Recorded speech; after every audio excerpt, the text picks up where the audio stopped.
Olá a todos, esse é o Greenper Talks de novembro. Eu gostaria de lembrá-los que esse mês vamos fazer o tradicional Greenper Talks a respeito dos cenários mensais e também vamos ter um especial de renda variável. Obrigado a todos e obrigado, Silvio. Olá a todos, João. Eu vou dividir a tela aqui com vocês para colocar o nosso material mensal. Bom, aqui a gente, como todo mundo que acompanha o nosso Greenper Talks já sabe, a gente vai fazer uma passada geral sobre os principais temas, prestar um pouquinho de contas sobre o mês de outubro, falar um pouquinho do semestre até agora, onde a gente tem conseguido encontrar umas boas oportunidades. Bom, a primeira coisa importante, né? A gente continua vendo uma diferença relativamente importante, e isso faz uma diferença enorme nos nossos modelos aqui, entre os dados que a gente tem visto de atividades, que continuam apontando para uma atividade ainda relativamente robusta, mas em desaceleração. E quando a gente olha os indicadores que são mais antecedentes, né, que olham para frente, esses daqui já realmente apontam para um cenário de uma desaceleração um pouquinho mais pronunciada nos próximos 6, 12 meses. A outra coisa que a gente tem percebido é que, e isso é uma expectativa, inclusive nossa, numa janela até de mais médio prazo, é que a gente deve continuar num regime de volatilidade macro um pouco mais alta, né? Aquela janela que a gente viu ali na década de 2010, especialmente mais para a segunda metade, onde você tinha pouquíssima volatilidade dos indicadores macro, e isso fazia com que os mercados também trabalhassem numa volatilidade um pouco mais baixa. Eu acho que isso ficou para trás e, de fato, agora, essa combinação de um cenário macro um pouquinho mais volátil, seja pelo geopolítico, seja pela questão energética, mas também a dificuldade dos bancos centrais em conseguirem absorver parte desses choques usando o seu balanço e o nível de taxa de juros, eu acho que deve tornar o cenário um pouquinho mais desafiador para ativos de risco de uma forma geral. Bom, a outra coisa importante, uma métrica proprietária, onde a gente cria uma espécie de um composto de indicadores antecedentes para diversos países e a gente tenta entender como está a difusão, ou seja, se a maior parte dos países está em aceleração ou contração, o que a gente percebe já que faz alguns bons meses que o mundo desenvolvido, de uma forma geral, vem passando por um processo de contração relativamente sincronizado, que é um negócio bastante raro. Se vocês olharem pelo nosso material, vocês vão ver que numa janela de praticamente 60 anos, foram raras as vezes onde a gente chega em nenhum país em processo de aceleração dentro da OCDE. E agora a gente está passando exatamente por uma dessas janelas desafiadoras. Então, a gente tem, de um lado, a atividade claramente desacelerando, mas, do outro lado, quando a gente olha a inflação permanece ainda num patamar elevado. Isso coloca, e os dados de emprego também ainda mostram um mercado de trabalho bastante apertado. Então, isso coloca os bancos centrais, de fato, numa saia muito justa, porque, de um lado, eles olham para essa atividade corrente e principalmente prospectiva e dá uma baita de uma vontade de começar a afrouxar a política monetária, mas quando eles olham os dados de inflação, especialmente os dados de emprego, eles percebem uma dificuldade enorme de convergir a inflação numa janela razoável de tempo, estamos dizendo aqui alguns semestres, dado um mercado de trabalho tão apertado. Bom, entrando um pouquinho mais em Estados Unidos, tá? Acho que vale a pena a gente comentar alguns dados interessantes. Os dados de atividade que foram recentemente publicados apontam para um PIB crescendo no trimestre anualizado, alguma coisa na casa de quase 3%, 2,6%, mas esse dado tem que tomar um pouquinho de cuidado, porque quando a gente olha as contas externas, elas empurram esse número muito para cima, mas quando a gente olha a parte de investimentos, seja investimentos privados, seja investimentos residenciais, na verdade o que a gente vê são esses números caindo praticamente 2%. Né? Bom, quando a gente pega a parte do ISM, o ISM ele é um índice para tentar entender com gerentes de supply qual que é a expectativa deles para uma janela de alguns trimestres à frente, 2 trimestres mais ou menos, como é que está a visão deles de atividade. Quando a gente olha esses números, o que a gente percebe foi uma desaceleração importante, e na parte do indicador antecedente, na nossa opinião, né, quando a gente pega as novas encomendas e desconta o estoque, para a gente ver o que tem que ser produzido, a gente vê que e a gente coloca isso antecipando o número cheio em 3 meses, o que a gente percebe é que tem uma desaceleração relativamente importante pela frente. Tirando a janela do Covid, nos últimos 10 anos, é a maior desaceleração que a gente vê. Por fim, quando a gente olha as taxas de juros para as hipotecas americanas, o que a gente percebe é que ela é um indicador antecedente relativamente confiável e também aponta para uma desaceleração no mercado imobiliário americano. Então, os sinais são de desaceleração. O problema é quando a gente olha os dados de inflação e os dados de emprego, ainda não tem espaço para o Banco Central atuar. E por isso que a gente viu, inclusive, na última reunião do FONC, né, que seria o Copom americano, eles mostrando ao mesmo tempo um lado, falando, olha, a gente já deu bastante alta de juros, precisa ver os efeitos defasados, mas por outro lado, quando teve a entrevista com o chairman do FONC, que é o Jerome Powell, ele pega e vira e fala, gente, não tem espaço para a gente encerrar o ciclo de alta, não tem espaço para dizer onde é que ele termina, porque a gente ainda está vendo os números de inflação e emprego muito fortes. Bom, a outra coisa importante, né? Quando a gente olha o que o mercado está precificando nessa janela mais curta, o mercado vinha precificando já uma convergência relativamente rápida de inflação ao longo do ano de 2023, especialmente 2024, e isso permitiria já cortes relativamente no curto prazo. A gente não consegue ver esse cenário pelos nossos modelos. Se a gente usar a regra de Taylor tradicional, ainda tem muita alta pela frente. Se a gente usar uma regra de Taylor ajustada por um dos membros do FONC, o James Bullard, na verdade a gente vê que ainda tem necessidade de subir juros, não tanto mais, mas ainda tem necessidade de subir juros. Então, na nossa cabeça, ainda tem aperto pela frente, ainda é um cenário bastante desafiador para os ativos de risco lá fora, tanto na renda fixa quanto na renda variável, e a gente mal começou a ver a redução do balanço do Banco Central americano, que isso vai enxugar a liquidez do sistema, o que é sempre muito desafiador para ativos de risco. Então, a gente segue com uma postura mais cautelosa no cenário externo. A gente passou praticamente o mês passado inteiro, assim como o mês de agosto e o mês de setembro. Então, já são 3 meses que a gente vem com posições vendidas em títulos de renda fixa na maior parte das economias desenvolvidas. Estamos falando aqui de Europa, Estados Unidos, estamos falando de Japão, Reino Unido, Austrália, e a gente continua achando que esse ciclo não terminou. A gente ainda vai ver esses mercados refletindo a necessidade de mais aperto pela frente.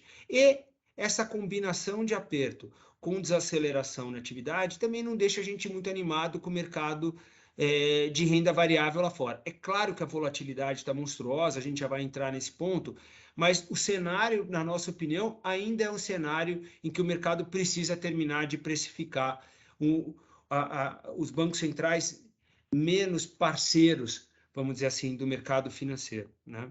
Dos mercados de capitais, vamos colocar desse jeito. Bom, a gente já começa a ver vários bancos centrais no mundo reduzindo ou o ritmo de alta ou encerrando o ciclo. Isso tende a ser ainda benéfico para a moeda americana, onde você tem claramente um banqueiro central mais duro, querendo apertar mais a política monetária. De qualquer forma, quando a gente olha o nosso portfólio, a gente está muito mais tático hoje na parte de moedas do que a gente foi no passado. No passado, a gente trabalhou muito mais comprado em dólar contra as moedas. Agora, a gente já tem em alguns emergentes e produtores de commodities, a gente já vem trabalhando com algumas posições compradas nessas moedas. Por outro lado, compradores de commodities, a gente segue com posições vendidas contra a divisa americana. Bom, entrando na parte de commodities, a gente vem carregando posições compradas em petróleo e vendidas em metais preciosos e metais básicos ainda. Basicamente isso é porque a gente vê um mercado de petróleo muito apertado para frente. A demanda ela vem sendo, pelo menos no curto prazo, contraída por essa combinação de o lockdown no mercado chinês, com ainda uma demanda um pouquinho abaixo do que seria o trend histórico para Estados Unidos. Agora, se a gente pensar que mesmo nesse cenário a gente continua vendo uma desaceleração na Europa, uma desaceleração nos Estados Unidos, um lockdown na China, e a gente continua vendo o petróleo trabalhando o Brent na casa de 96, 97, o WTI na casa de $92, é um sinal claro que a gente tem uma dificuldade de fazer a oferta acompanhar esse crescimento de demanda. A gente tem que lembrar que o mundo emergente ainda tem muito que crescer a demanda por energia, né? À medida que os países eles vão aumentando o seu PIB per capita, praticamente natural você esperar um aumento na demanda também por commodities energéticas. Então a gente segue com uma posição relativamente importante comprada, com algum hedge, seja em ouro, prata, cobre, um pouquinho de platina, mas essa, de novo, são posições um pouquinho mais táticas, né? Mas a gente já vem carregando já faz algumas semanas aí no portfólio. Bom, outro evento importante, a gente teve o encerramento do Congresso do Partido Comunista da China, onde ficou claro que o Xi Jinping ele vai ter o seu terceiro mandato. Claramente, a gente vê um Politburo muito mais alinhado com os princípios do Xi Jinping. A gente deve esperar um cenário do lado geopolítico ainda mais complexo, porque, de um lado, a gente tem os Estados Unidos claramente querendo proteger a sua posição de potência dominante, e, do outro lado, você tem uma potência em ascensão representada pela China querendo ganhar espaço. A gente vê um proxy war entre essas duas potências já no mercado de semicondutores. A gente vê preocupações com Taiwan. Se tem uma coisa que os dois partidos concordam nos Estados Unidos, é a necessidade de manter a hegemonia americana em detrimento da China. Então, isso só vem corroborar com um cenário ainda mais complicado. A outra coisa é a visão dominante hoje no mercado financeiro é de que o Xi Jinping não tem uma preocupação enorme com o preço das ações na bolsa. Ele está muito mais preocupado em garantir um cenário onde você tem um crescimento, mesmo que menor, mas com um pouquinho mais de redistribuição entre todos os stakeholders na sociedade chinesa, né? Bom, indo para o mercado de capitais, né? Começando pela Bolsa. A gente está encerrando a temporada de divulgação de resultados nos Estados Unidos. Eu trouxe como exemplo o S&P, que são as 500 maiores empresas da economia americana. E aí tem algumas coisas que chamam a atenção, né? Se a gente olhar a inflação nos últimos 12 meses, a gente está falando de alguma coisa como 8%. Mas quando a gente olha o crescimento de lucro apresentado pelas empresas nos Estados Unidos, nesses últimos 12 meses, foi na casa de 3%. Então, se a gente pensar em termos reais, a gente já vê lucros das empresas caindo ano contra ano, ou seja, deflacionado, né, pela inflação, caindo cerca de 5%. Isso porque a gente tem um setor, que é o setor de energia, que cresceu 150% nesses últimos 12 meses e representa alguma coisa como 4, 5% do S&P. Então, se a gente descontar esse 7,5% mais ou menos do setor de energia, teria caído 4% com uma alta da inflação de 8%. Então, foi quase 12% ex-energia. Isso justifica porque... E isso a gente está falando das empresas que são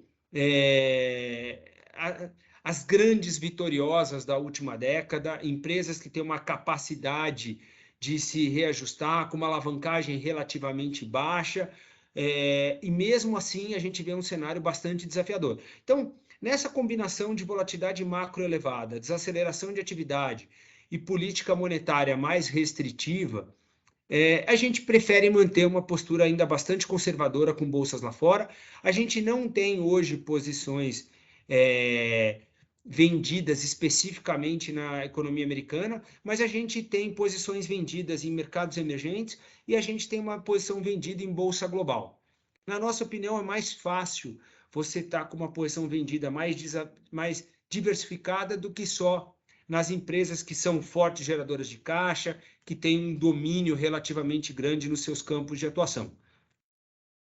Vindo ainda na parte de equities, eu acho que vale a pena falar. A gente viu no mês passado uma alta bem forte, especialmente na Bolsa Americana. Então, a gente viu quase 10 de queda no mês de setembro, para depois ver quase 10 de alta no mês de outubro. Na nossa opinião, o que explica isso é muito menos uma temporada de balanços bem recebida ou a perspectiva de mudança de política monetária, e muito mais mercados que ficam tendo soluços positivos por estarem muito sobrevendidos. Está todo mundo muito pessimista. Então, qualquer coisa que gere essa faísca mais positiva, você vê o mercado acelerando bastante. Mas a gente acha que a tendência ainda é uma tendência do mercado de renda variável se ajustar ao mercado de renda fixa e caixa, que pagam muito mais hoje do que pagavam 12 meses, 18 meses atrás. Bom, vindo para o Brasil, a gente tem algumas notícias interessantes no mercado de trabalho. A gente vê um recorde na ocupação, são quase 100 milhões de brasileiros trabalhando, aumento na massa salarial real, os índices de atividade relativamente estáveis, probabilidade de recessão no Brasil bastante baixa, arrecadação muito positiva, particularmente puxada pelo setor de commodities, mas a gente deveria esperar para os próximos 12 meses alguma desaceleração na atividade, e a gente tem que começar a entender um pouquinho qual que vai ser a função de reação do Banco Central aqui no Brasil também. Depois a gente entra na parte do fiscal, porque não dá para você ter uma conversa sem falar da outra. Bom, primeira coisa importante, a gente está vendo uma desaceleração relativamente boa dos dados de inflação aqui no Brasil. A gente deve ver a inflação vindo para perto de 3% pela nossa conta na janela de 12 meses ali no meio do ano, mas depois esse número volta a acelerar de novo, encerrando o ano ali mais para casa de 5%. Então, na nossa cabeça ainda não é um cenário fácil para o Banco Central. A gente não vê cortes no curtíssimo prazo, a gente não vê cortes nem no primeiro nem no segundo tri do ano que vem, mas a gente deve começar a ver no segundo semestre o Banco Central começando a ajustar um pouco a taxa Selic. A gente tem que lembrar que se a taxa de juros fechar o ano que vem, se a inflação fechar o ano que vem em 5%, a gente está falando de um juro real no Brasil de praticamente 9%, o que é bastante. E aí quando a gente vê os indicadores de difusão, para ter uma ideia de quão entrincheirada está a inflação no Brasil, o que a gente percebe é que os indicadores de difusão já caíram bastante, o que permite o início de um ciclo de corte de juros. Como a gente começou a subir juros muito antes, é muito provável também que a gente comece a cortar juros um pouquinho antes do resto do mundo, né? Com relação às moedas, a gente ainda vê espaço para o real se apreciar, dependendo de duas coisas. A primeira é um cenário positivo para commodities e outro é um cenário de certo rigor fiscal. Se essas duas variáveis permanecerem no campo positivo, a gente deveria ver o real se beneficiar de um diferencial de juros bastante alto, da atratividade de capitais, crescimento, para uma janela um pouquinho mais longa. Agora, se uma dessas duas variáveis virar no curto prazo, aí a gente tende a ver com mais dificuldade essa possibilidade de apreciação do real. Hoje a gente praticamente não tem posição na moeda brasileira, a gente está levemente comprado em reais contra o dólar, como parte desse book de moedas de produtores de commodities, como eu tinha comentado anteriormente. Bom, vamos então primeiro falar, na parte de commodities, especialmente para petróleo e para agrícolas, a gente segue com viés mais positivo. Agora, na parte fiscal, aí a gente tem um pouquinho mais de dificuldade de ficar muito positivo, até que a gente entenda a agenda do novo governo. Então, aqui a gente colocou tanto um gráfico quanto uma tabela, mas para vocês entenderem um pouquinho, entre 150 e 250 bilhões é o que a gente imagina que é o extrateto, que precisaria de um waiver para o ano que vem, né? Esse waiver é muito provável que o governo obtenha ele, mas se ele não vier acompanhado de uma definição mais clara do que vai ser a nossa nova âncora fiscal olhando para frente, ele tende a não ser muito bem recebido pelos mercados. E aí, falando um pouquinho de âncora fiscal, a primeira coisa importante é o seguinte: a gente já tentou bastante coisa aqui no Brasil, né? A gente teve na Constituição a regra de ouro, que não permite a gente se endividar para pagar a despesa corrente. A gente já teve a lei da responsabilidade fiscal lá no advento do Plano Real, para garantir que os estados, os municípios e mesmo a União não ia gastar demais. E aí depois, mais recentemente, no governo Temer, a gente teve o teto dos gastos, justamente para forçar o debate na sociedade de quais são as despesas que são realmente fundamentais. Bom, a gente praticamente esgotou essas alternativas possíveis na literatura. É muito provável que a gente continue com uma combinação delas. Aliás, no Brasil a gente nunca substitui essas regras, a gente vai empilhando as regras. Mas o que eu acho que vale a pena a gente comentar aqui é o porquê que essas regras são importantes. A primeira coisa, e por que o debate em torno dos gastos também é importante. A primeira coisa é a média dos países emergentes tem uma dívida de cerca de 65% do PIB. A nossa dívida, ela está mais para casa dos 80% do PIB, só que se a gente tiver renúncias fiscais com auxílios permanentes, ela vai chegar ali em 2030 na casa de 100% do PIB. Sim, tem muita gente que debate se é justo usar a dívida bruta, porque o Brasil tem muita reserva internacional e tal, mas o fato é, a gente não é um país desalavancado. A segunda coisa importante, enquanto a gente não estabiliza a nossa trajetória de dívida, a gente não consegue reduzir o prêmio de risco na curva longa de juros. E se você tem uma taxa de juros de longo prazo muito alta, isso restringe o quanto você consegue crescer como país, a atratividade para projetos de investimento, infraestrutura, por aí vai. Segunda coisa importante, a nossa despesa do governo central obrigatória é 94% da arrecadação total. Então, o que a gente tem que lembrar é que hoje o governo praticamente não tem espaço nenhum de manobra. Então, uma reforma trabalhista, ela era absolutamente fundamental. A gente teve uma reforma previdenciária, a gente vai precisar voltar nesses tópicos ao longo do tempo. Não dá para imaginar um ajuste todo uma vez só, mas agora a gente precisa de uma reforma administrativa também. Isso não quer dizer que a gente vai fazer uma economia gigantesca no curto prazo, mas é suficiente, pelo menos, para a gente abrir um pouco no médio prazo a perspectiva de um Estado um pouquinho mais eficiente e um Estado que seja um pouquinho mais meritocrático também. Bom, para a gente terminar a parte de renda variável, a gente continua achando a Bolsa Brasileira muito barata. A gente vem carregando posições compradas em Bolsa Brasil, tem funcionado relativamente bem, particularmente o nosso portfólio de renda variável, ele não é o índice, ele é o stock picking do nosso time de renda variável, que tem performado muito bem, tanto em termos absolutos quanto em termos relativos ao índice, então isso tem ajudado bastante. Agora, tem uma outra coisa que eu acho que vale a pena a gente comentar, que quando a gente tem janelas onde os juros ele para de subir e eventualmente ele cai, que são as janelas onde a bolsa no Brasil ela tem uma alta performance, ou seja, ela roda melhor que o CDI, ela roda melhor que investimentos em renda fixa de uma forma geral.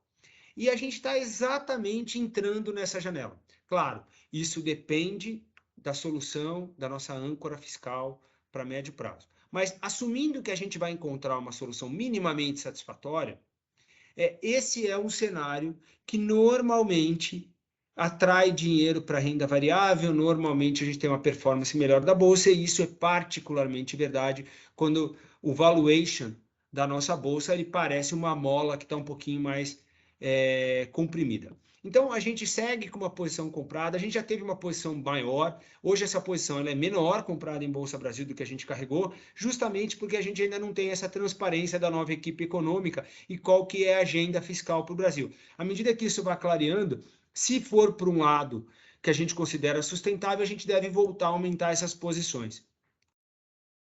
Com isso, eu queria mais uma vez agradecer a oportunidade.